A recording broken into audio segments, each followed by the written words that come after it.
दोस्तों लग रहा है कि प्रेमानंद जी महाराज को इस समय कंट्रोवर्सी से निकलने का कोई रास्ता देगा ही नहीं। देखिए होता क्या है कि आप लोगों को ये बात पता तो चली गया होगा, लेकिन शुभांकर मिश्रा और रामभद्राचार्य जी के बीच में कुछ वार्तालाप होती है। इनके बीच में जो पॉडकास्ट होते हैं, जो इंटरव्यू होता है, उसमें रामभद्राचार्य जी प्रेमानंद जी को कई बात पर, कई मैटर पर उन्हें चैलेंज करते हुए नजर आते हैं। सोशल मीडिया में कई लोग ऐसे हैं जो वृंदावन आते हैं और यही बातें प्रेमानंद जी के लिए भी कहते हैं कि चमत्कार है ये। कोई चमत्कार नहीं। हमारे खान सरों ने कहा कि वो तो भगवान का स्वरूप है कि बिना किडनी के भी जीवन चल रहा है और सबको कोई चमत्कार नहीं।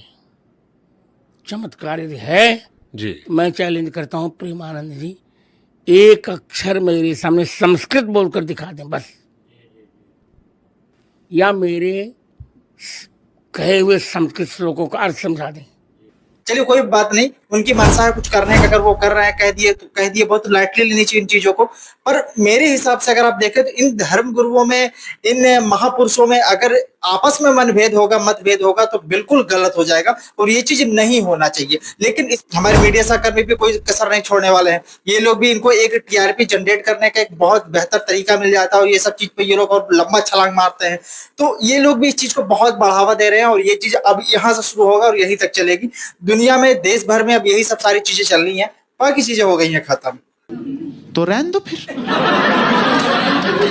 और अगर है भी तो एक दो हेडिंग में लगा करके फॉर्मेलिटी पूरी करनी है, जो डिबेट करना वो इसी के ऊपर करना। हालांकि ये चीज नहीं होना चाहिए और अपने महापुरुषों के बीच में, महागुरुओं के बीच में अगर ये चीज हो रही है तो गलत है मेरे हिसाब से। पर आपकी क्या प्रतिक्रिया पर कमेंट में दाग दीजिएगा। खैर, बात कर लेते हैं नेक्स्ट अपडेट के बारे में। देखिए होता क्या है कि बिग बॉस का सीजन 19 इस समय चालू हो चुका है और उसमें मृदुल जो है वो एंट्री कर चुके हैं। और हमारे भोजपुरी से अगर आप देखेंगे तो भोजपुरी से एक स्टार, जिसका power star Pawan Singh promotion किया, जिसका एंट्री करवाए हैं, जिनका नाम है नीलम गिरी। और आज उनका खेसारी लाल यादव के साथ एक गाना भी आया है, कमरिया करके कोई गाना है, लगा दूंगा पोस्टर, ठीक है। ये गाना आप देख लिए और ये गाना भी बहुत ज्यादा बढ़िया परफॉर्मेंस दे रहा है, जिस तरीके से यादव का हाल फिलहाल में जितने गाने आए हैं उन गानों में से अगर कंपैरिजन करते हैं तो।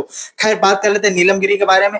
ये जानने के साथ ही बोली कि हम गर्दा मचाने वाले हैं। भाई साहब, कुछ लोग ये बोल रहे हैं कि बिग बॉस में नीलम गिरी तो कतई नहीं जीत सकती क्योंकि इनका वो मजा नहीं है। वोटिंग के मामले में शायद ये हट जा, मैं नहीं कुछ कह सकता, लेकिन इस तरीके से परफॉर्मेंस के मामले में अगर देखा जाए तो पिछले बार आपने देखा था रजत दलाल कितना बढ़िया परफॉर्मेंस किए थे। ये परफॉर्मेंस और भी ज्यादा बेटर हो सकता है और मुझे नहीं लगता है कि रजत दलाल वोटिंग के मामले में भी हट सकते हैं। लेकिन बिग बॉस है और इनमें जो भी चीजें वोटिंग होती है वो सब चीज होती है, हाइड होती है, वो किसी को बताया नहीं जाता है। और अगर इतने शांति माहौल से और हम्बल होकर के अगर ये गेम को खेला जाएगा ना तो जीतने में कोई बहुत बड़ी बात नहीं है। और जीतने के बाद बाहर का नजारा कुछ अलग ही होता है। तो ऐसा नहीं कह सकते कि कोई इंसान जीत सकता है या कोई नहीं जीत सकता है। हो सकता है जीत भी जाए, क्योंकि जब वहां तक पहुंच चुके हैं, वहां तक सफर इनका कंप्लीट हो चुका है, तो आगे का सफर भी कंप्लीट हो ही जाएगा। खैर, इनका सफर तो चलता रहेगा, लेकिन इनके जाने के साथ ही इस तरीके का माहौल बनाए एक बार।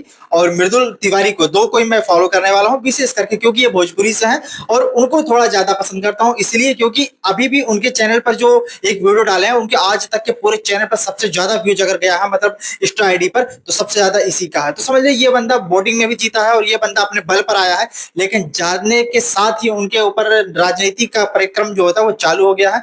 उनको जिस तरीके बताई गई कि भाई 16 सीट है और 17 आदमी है, मतलब एक सीट ऐसी है जो कम है, एक आदमी मतलब ज्यादा है, तो उन्हें एक अलग जगह दे दिया गया सोने के लिए। तो ये सारी चीजें भी उसमें देखने को मिली है। और जाते के साथ ही एक पर्सन आता है जिसका वो पूछते हैं भाई आप लास्ट हो, आप लास्ट हो, आप लास्ट हो, लेकिन वो इंसान को कोई रिप्लाई नहीं देता है। और जितने भी कंटेस्टेंट हैं अंदर, अभी तक जो पता लग पा रहा है कि सब लोग सीधा रडार पर लिए हैं मृदुल तिवारी को और वो चाहते हैं कि ये बंदा अपने दम पर आया और सबसे ज्यादा फैन बेस अगर बाहर किसी का है तो इसी बंदे का है। और इसी को अगर टारगेट करके अगर हटा दिया जाए तो हम लोग अपने में हो सकता है कोई जीत। पर पूरी राजनीति अब चालू हो गई है और राजनीति देखने में मजा आएगा। जो अपडेट आएगा इसी चैनल पर आएगा, तो चैनल को समझ ही गए होंगे। तो करो ना भाई, क्यों नहीं कर रहे।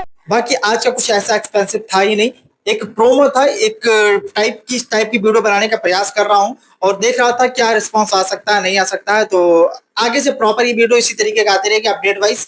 तो मिलते हैं अगली वीडियो में कोई नया फैक्ट के साथ, तब तक के लिए इजाजत दीजिए। और आपका क्या ओपिनियन है इस वीडियो के बारे में, पर्टिकुलर एक वीडियो पर कोई कमेंटमेंट हो या सारी वीडियो को लेकर के आपकी जो प्रतिक्रिया होगी कमेंट में दाग दीजिएगा। मिलते हैं अगली वीडियो में कोई नया फैक्ट के साथ, तब तक के लिए इजाजत दीजिए। जय हिंद।